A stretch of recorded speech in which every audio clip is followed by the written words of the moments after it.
ଅଛି, ତାର ହୃଦୟରେ ଯେତେ ପାପ ଅଛି, ତାର ହୃଦୟରେ ଯେତେ ମନ୍ଦତା ବିଷୟ ଅଛି, ସେ ସମସ୍ତ ବିଷୟ କଣ କରିବ? ପରମେଶ୍ୱରଙ୍କର ବାକ୍ୟ, ଯୋଉ ଅଗ୍ନିମୟ ବାକ୍ୟ ଅଛି, ହାଲେଲୁୟା। ପରମେଶ୍ୱରଙ୍କର ବାକ୍ୟ ଲେଖାଯାଏ, ବାକ୍ୟ ଆମର ବାକ୍ୟ କେବେ ଅଗ୍ନି ସ୍ୱରୂପ ନୁହେଁ, ହାଲେଲୁୟା।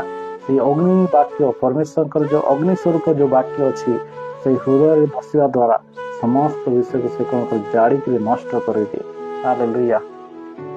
ସେଇ ଅଗ୍ନି କଣ କରେ? ଆମକୁ ପରଖେ। ଆମେ ଯେତେବେଳେ ପରମେଶ୍ୱରଙ୍କ ସହିତ ଚାଲୁ, ପରମେଶ୍ୱରଙ୍କ ସହିତ ଗମନ କରୁ, ପରମେଶ୍ୱରଙ୍କ ସହିତ ଆମେ ଯେତେବେଳେ ତାଙ୍କର ଆଜ୍ଞା ପାଳନ କରୁ, କିମ୍ବା ତାଙ୍କର ସହିତ ଆମମାନଙ୍କର ଯୋଉ ଫେଲୋସିପ୍ ଅଛି ସେ ବିଷୟ ରଖୁ, ଆମେ ଯେତେବେଳେ ପରମେଶ୍ୱରଙ୍କ ଉପସ୍ଥିତିକୁ ଯାଉ, ହାଲେଲୁୟା, ଅଗ୍ନି ପରୀକ୍ଷା କରେ, ହାଲେଲୁୟା। ଅଗ୍ନିରେ ପରୀକ୍ଷା ହୁଏ। ଯେତେବେଳେ ଅଗ୍ନିରେ ପରୀକ୍ଷା ହୁଏ, ଯଦି ଆପଣମାନେ କରେକ୍ଟଲି ଯଦି ପ୍ରଭୁଙ୍କୁ ବିଶ୍ୱାସ କରୁଛନ୍ତି,